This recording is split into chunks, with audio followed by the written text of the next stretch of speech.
Excellence, Monsieur le Président de la République, bonsoir et merci. Où est-ce qu'elle est cette dame-là? Je suis là, Excellence. Je ne vous vois pas. Où est-ce qu'elle est? Ah, mais voilà. Oui. Maman Chancela, comment ça va? Très bien. Mais nous avons encore piétonne, j'espère qu'elle a du mal en amont. Merci, Excellence. Yo, père, au moins nous avons Luka Kindo. Baloba, on a l'itoy. Avant d'être nommé ministre des Infrastructures et Travaux publics de la République démocratique du Congo, il s'est illustré sur la scène politique nationale comme député national, mais aussi président du caucus des députés du Tanganyika, proche des questions du développement rural, des infrastructures, des enclavements. Il a porté à plusieurs plaidoyers liés aux infrastructures routières et à la connectivité de provinces de la République démocratique du Congo. Il a été nommé en août 2025. À l'issue des efforts fournis au niveau du Parlement national de notre pays, comme ministre des Infrastructures, et notre invité est l'honorable ministre Banza. Monsieur le ministre, bonjour et merci de nous avoir accepté et d'avoir accepté surtout de passer sur Chancela Channel News. Alors nous vous trouvons debout, vous êtes sur le point de vous rendre dans une de nos provinces. De quoi s'agit-il? Bien, il s'agit de suivre les travaux qui sont en train d'être exécutés pour le bien-être de nos populations. Les actions qui sont menées par son Excellence Monsieur le Président de la République, Félix Antoine Tshisekedi Tshilombo, qui est en train de conduire une véritable croisade dans les domaines des infrastructures. C'est vraiment une révolution dans les secteurs parce que le pays a longtemps été abandonné. Il n'y avait aucun plan de relance du secteur. Et donc aujourd'hui, le président est en train d'accélérer cette marche. Vous étiez d'ailleurs présente lorsqu'il a organisé la toute première conférence nationale sur les infrastructures de l'histoire de notre pays. Un moment essentiel, un acte fondateur qui structure la marche vers le développement. Et donc, nous sommes dans cette cohérence dans les domaines de politique publique pour marquer la centralité des questions des infrastructures comme étant la base du développement. Monsieur le ministre John Banza Lunda, quel est aujourd'hui l'état exact du réseau routier national en termes des kilomètres asphaltés, réhabilités et même de la praticabilité de ces routes sur toute l'étendue du territoire national? Le constat est très préoccupant parce que vous le savez que le réseau routier que nous avons aujourd'hui, à peu près 135 800 km. C'est un réseau conçu déjà par les colonisateurs. Et donc, depuis que le Belge était parti, le tracé reste le même, donc le réseau reste le même. Et un des éléments essentiels de la conférence nationale sur les infrastructures, c'était la requalification, donc une pensée profonde, une refonte, une requalification carrément du réseau routier national. Alors, les travaux sont en cours, parce que nous avons des éléments essentiels, l'approche géopolitique, l'approche stratégique du pays pour conditionner notre redimensionnement du réseau routier. Pour ce qui est de l'État, il est aussi préoccupant parce que de ces 135 800 km prévus, il y avait, lorsque le président est arrivé, seulement 3000 km de routes revêtues. Aujourd'hui, nous sommes en train d'arriver vers 8000 km de routes revêtues.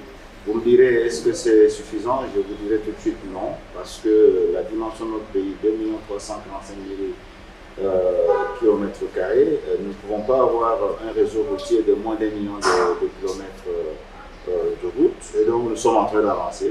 Est-ce qu'on avance vite? Non, on avance comme on avance, mais avec le président Tshisekedi, je crois que le rythme pousse, et je crois que l'objectif d'avoir d'ici 2 ans 25 000 km², il est atteignable.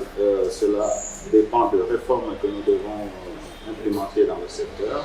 La réforme de nos régies, l'office de voirie et drainage, l'office de route. Donc nous avons un double dilemme, nous avons un double défi. D'un côté, nous devons trouver des solutions pour les urgences que nous avons. De l'autre côté, nous devons réformer en profondeur le secteur, mais nous sommes en train de trouver l'équilibre pour avancer sur les deux flancs. Donc, l'avenir, il est certainement assuré que nous allons atteindre cet objectif.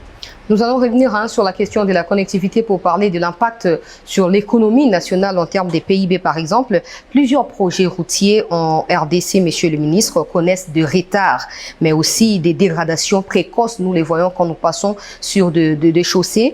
Alors, quels sont les mécanismes de contrôle technique, notamment de suivi des chantiers et des certifications des matériaux que vous avez déjà mis sur pied pour accompagner et vous rassurer que ce que vous construisez ne seront pas détruits dans 2 ou 3 ans? Bien, quand vous parlez des certifications, vous parlez de la qualité. Exactement. Et quand vous parlez de la qualité, vous évoquez les normes. Et quand vous évoquez les normes, on doit savoir si nous avons les normes. Aujourd'hui, je vous dis que nous n'avons pas de normes depuis l'indépendance. Et l'un des éléments clés de la première conférence organisée par le président de la République, c'était de doter le pays, notre pays, pour la première fois, des normes de construction dans le domaine des ITP. Et l'atelier de lancement de ces réflexions, de ces travaux, sera fait le 25 de ce mois, donc dans 2 semaines. Son Excellence Madame la Première ministre Judith Suminwa va lancer les travaux de l'atelier sur l'élaboration des normes de construction dans le domaine des ITP. Et donc, à partir de là, nous aurons 10 mois de travaux. Initialement, c'était 18 mois, mais aujourd'hui, on tape sur 10 mois parce que nous avons des mécanismes qui nous permettent de collecter les informations en temps réel. Alors, les normes sont la clé. La clé parce que les normes sont le fondement des études. Les études encadrent les travaux. Le contrôle se réfère aux études et aux normes. Alors, pour contrôler, il faut qu'il y ait des normes.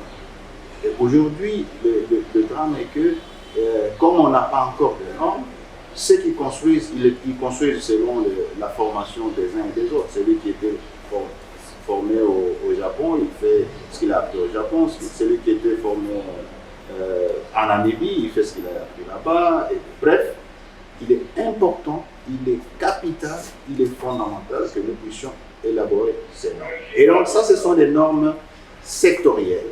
Vous serez d'accord avec moi que la Commission nationale des normes est sous tutelle du ministère de l'Industrie. C'est au niveau du ministère de l'Industrie où on a la coordination des normes. À ce moment-là, nous devenons,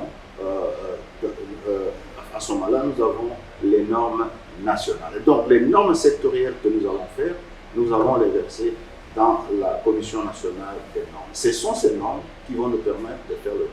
Alors, quand on parle du contrôle, vous évoquez la qualité, la durabilité de nos travaux. Nous avons un service qu'on appelle le bureau technique de contrôle, qui est censé justement faire le contrôle de nos travaux sur l'aspect à la fois technique et financier. Mais aujourd'hui, c'est notre responsabilité de doter le bureau technique de contrôle des moyens modernes de contrôle. Parce que dans notre domaine, la tolérance n'est pas admise. Et donc, ça doit être extrêmement encadré. Et donc, on doit leur donner des moyens humains et des moyens matériels pour que le contrôle soit de qualité. À ce moment-là, une fois que nous avons le nom, le bureau technique de contrôle optimisé, je crois que nous allons assurer la durabilité et la qualité de nos infrastructures. En attendant que les normes soient définies, Monsieur le ministre, comment vous faites pour suivre ce qui s'y passe? Comment nous faisons? Nous faisons avec le bureau technique de contrôle. Nous essayons de le renforcer au fur et à mesure que nous avançons vers l'élaboration de nos normes. Et nous sommes en train d'assainir carrément les secteurs. Parce que il faut savoir que ce secteur n'est pas un secteur commercial. Donc il n'y a pas de place pour les commerçants. C'est un secteur dédié aux professionnels qui sont appelés à mettre en œuvre les politiques publiques dans ces secteurs. Concernant le marché public, on va aller vers la chute de cette édition spéciale. Le ministère assure-t-il la transparence dans l'attribution des marchés publics, des contrats d'infrastructure, notamment sur les études techniques, comme vous venez de dire là, le coût réel en termes de kilométrage, les audits indépendants de certains projets financés par l'État congolais ou par des partenaires étrangers? Comment vous faites pour vous assurer que tel montant qui a été évoqué convient réellement à tel kilométrage? Bien, il faut d'abord savoir que le coût des travaux sont déterminés par les études. Donc, chaque portion de, si vous voulez parler de route, a sa réalité. Hein. Et donc, il y a en amont et pendant et après un système de contrôle qui est établi. Mais cela ne suffit pas. Nous faisons appel à des organismes indépendants et à des organismes publics pour assurer la transparence et le contrôle dans les secteurs. Donc, sur ça, c'est un chantier énorme et je crois que ça ira en s'améliorant. Et vous allez comprendre l'importance des normes parce que les normes ont une influence sur les études. Les études ont une influence sur le prix et non seulement sur les coûts, mais sur la qualité. Donc, les normes sont le cœur de tous les systèmes. Donc, une fois que nous aurons les normes, parce qu'aujourd'hui, même la composition physique, la composition mécanique des ouvrages, il faudrait que les normes les encadrent pour que nous puissions arriver à déterminer les prix. Dernière question, Monsieur le ministre, sur les grands projets structurants, routes nationales, ponts, ports et également des infrastructures stratégiques. Pouvez-vous nous présenter un bref aperçu de ce que vous comptez faire d'ici la fin de cette année 2026? Très bien, c'est une question fondamentale. Nous sommes dans une logique, je vous ai dit tout à l'heure, de requalification du réseau national. Nous sommes en train de redimensionner carrément le réseau national.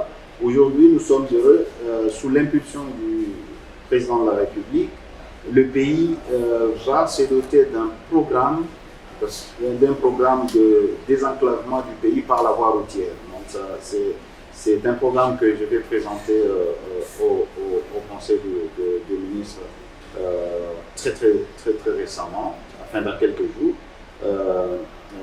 Et donc, ce programme vise à connecter le pays à travers les 4 points sur une longueur sur au moins 17 800 km. Donc, nous avons identifié 17 800 km pour assurer la connectivité de tout notre réseau routier. Et comment nous allons le faire?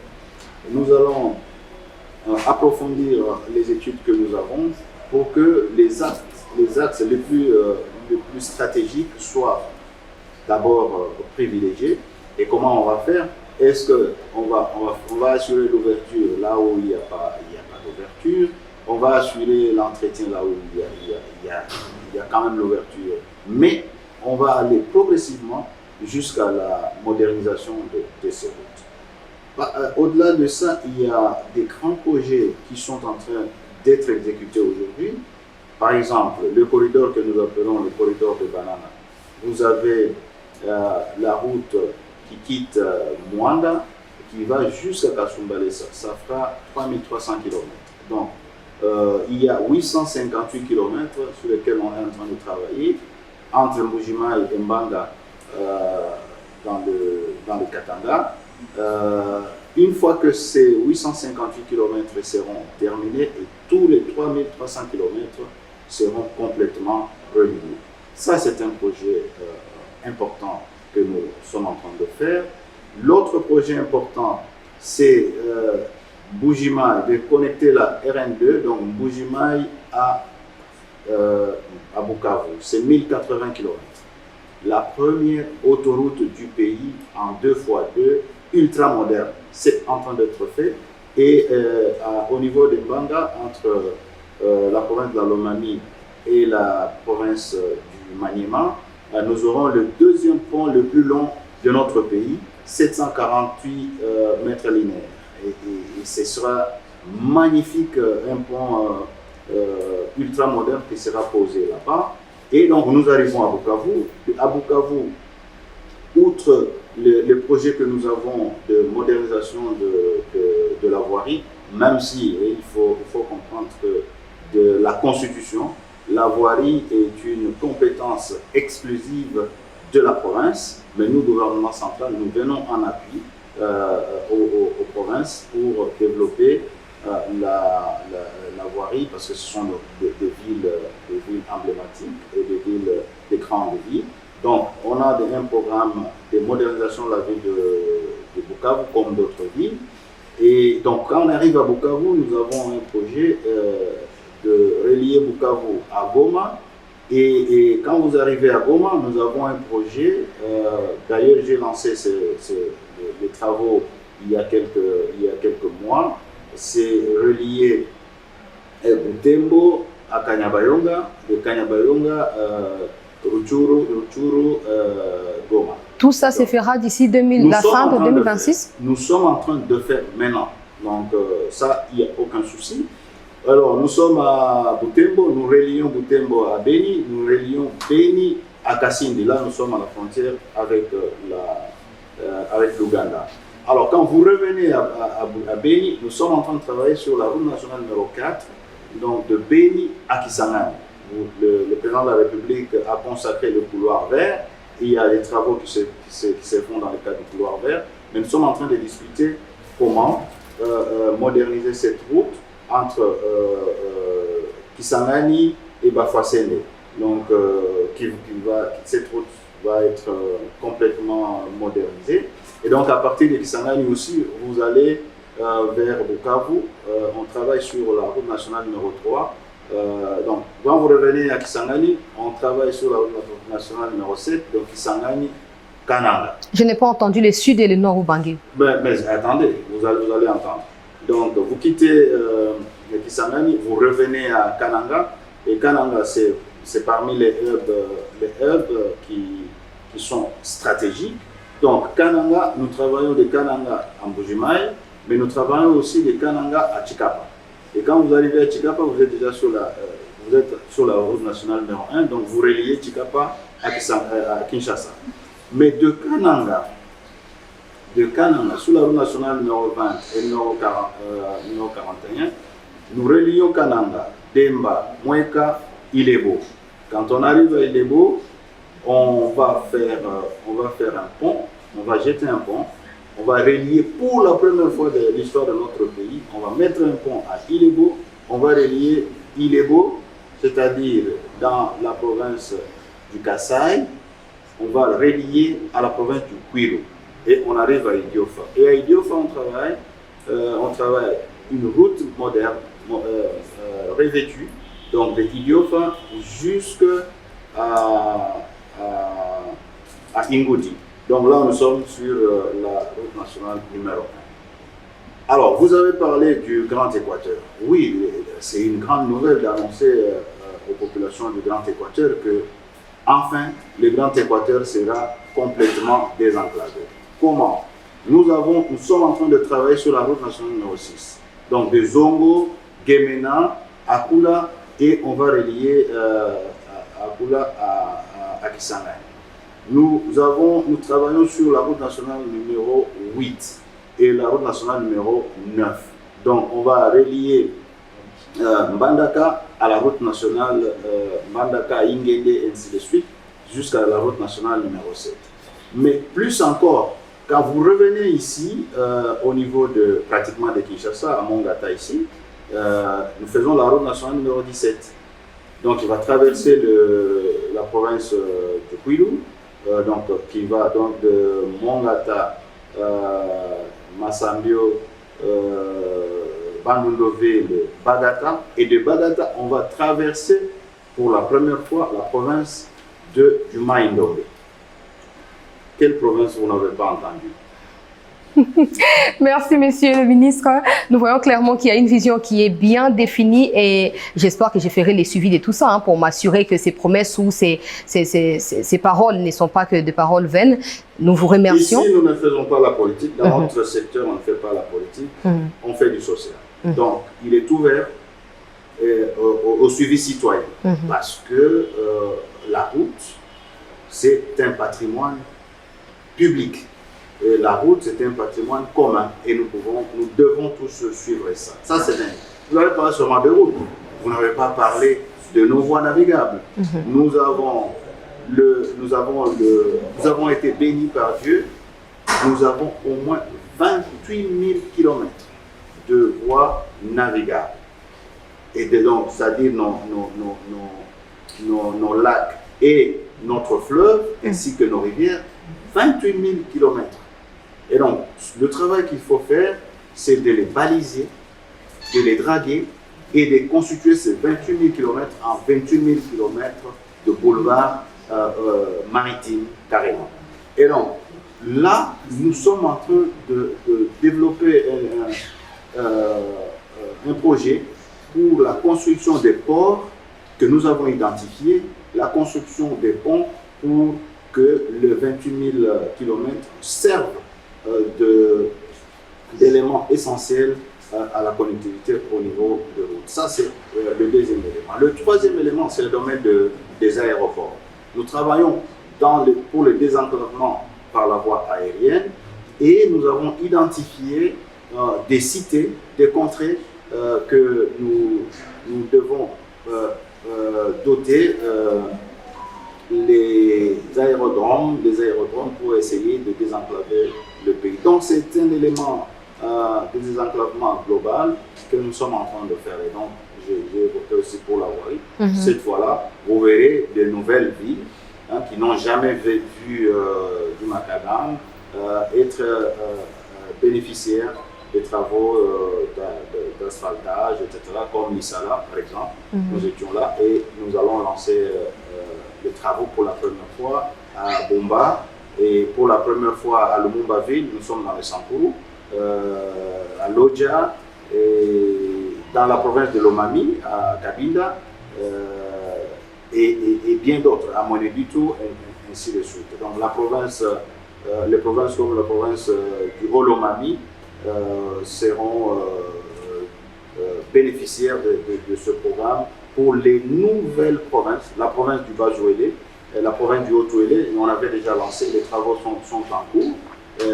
Vous allez à Bunia, vous allez voir comment la ville de Bunia devient une ville moderne.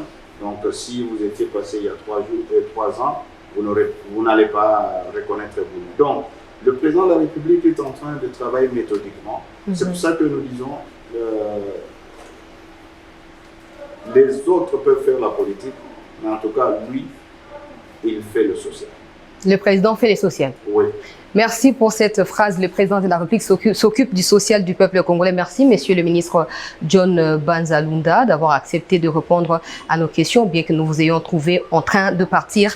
Merci à vous tous qui nous avez suivis sur CT News. Laissez vos avis en commentaire. Je vous reviens dans une prochaine édition. Merci.